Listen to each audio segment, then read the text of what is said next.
Thank you. The very last question, because I saw your hand raised long before, okay? And this is the end, and we will allow Professor Bauman to respond.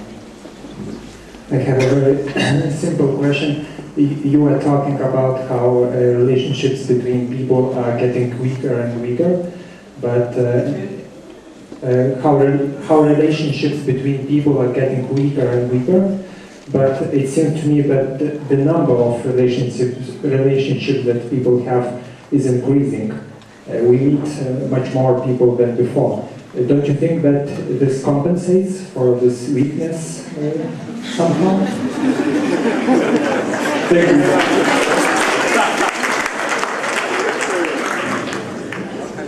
As I remember, I would like to answer first the last one. One addict of Facebook just prided himself in conversation with me that in one day he managed to make 500 friends. Now, I confess quite frankly to you, quite seriously, that I live 85 years, I haven't made 500 friends yet, and I doubt whether I will do before I die. So obviously, what he meant when he spoke about friends and what I mean is different, right? Something else. It's quite clear to me, and you may ask me what is better? What is better, quantity or quality? Fewer and stronger friends and dedicated friends indeed, is a friend indeed, you know, this sort of thing, or just anonymous blinks on the screen which I accept as my friends without much chance of ever discussing with them any serious problems. I don't have the answer to this question, what is better? What is better?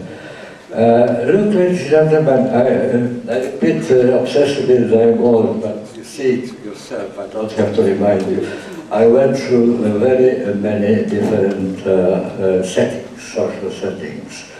And the conclusion to which I came in the end now is that I didn't find a single one which would be completely flawless. Flawless, without any negative aspects. Every kind of human setting is good in resolving one kind of issues, but at the expense of resolving some other kind of issues. And I wonder whether ideal arrangement of social relations at all thinkable. My contemporary, my present definition of good society is good society is a society which doesn't believe that it is good enough. And only that I really see how we can deal with it.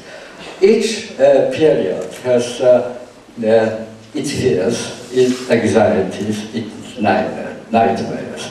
When I was young, what formed of my consciousness of my generation were the great dystopias of Zygmunt, of George Orwell, of Aldous Huxley, because they condensed and put on display the not clearly recognized fears of the contemporary people. Now, the interesting point about Orwell 1984 is that when 1984 year really arrived, of course, journalists would miss such an occasion to fill for 2 days newspapers with some, reminiscences.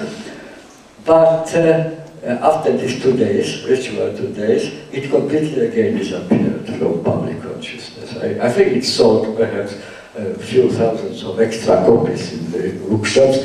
I try to find it now in the bookshops. It will be hard to work to find it. Why? My answer is that the people living, particularly reading people living in 1984, the real 1984, did not recognize themselves in these problems. These were not their fears. Ladies and gentlemen, my recommendation, if you want to read the dystopia, which picks up and puts on display for everybody to see the hidden fears, nightmares of our liquid modern times, I recommend to you possibility of the island of the French author Hulbeck. That is Hulbeck.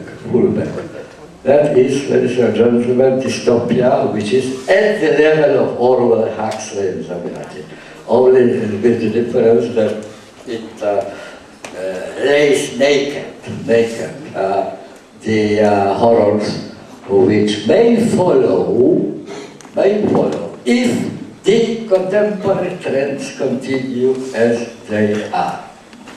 That's at the same time I answered the question, well, should we go back to 19th century values, or what are the other alternatives? That was the common theme of several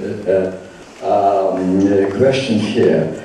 And I really think that I answered this question, saying that every known to me from autopsy, from personal observation, personal experience, and also all other alternative ways of human togetherness, of which I read in the learned books of anthropologists, ethnographers, historians, and so on, none of them was so perfect that it would exclude the need to change, that it would not generate the desire to change, or alternatively collapse, like what's happening to the communist system, unable to generate enough social force, so to speak, for a meaningful reform, meaningful change. It simply imploded.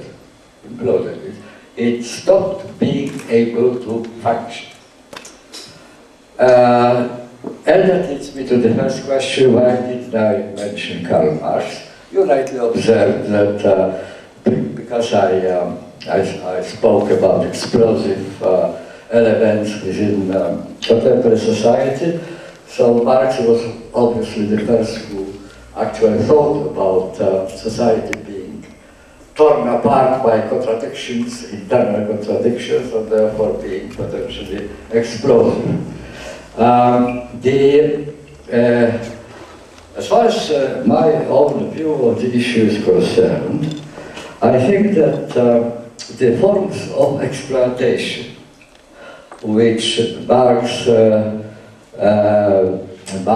charged with responsibility for two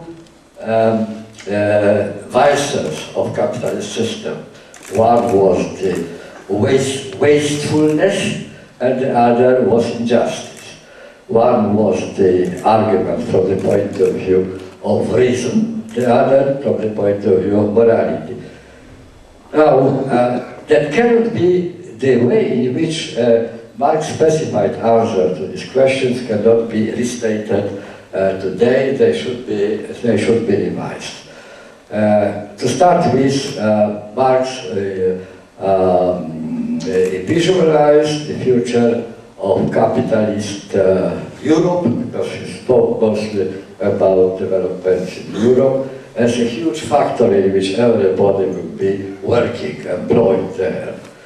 Now, ladies and gentlemen, in our part of the world, not in the so-called developing countries, not in contemporary China, not in contemporary India or contemporary Brazil, industrial labor undergoes the same process which agricultural labor went through in Western Europe in the 19th century. The century started with almost more than half population employed in agriculture, and then it was reduced by the end of the century to 9%. Now the same happens to industry, at least in this part of Europe. So explaining exploitation, defining exploitation as something which is happening under the roof of factory, for this factory, for example, is simply asynchronous.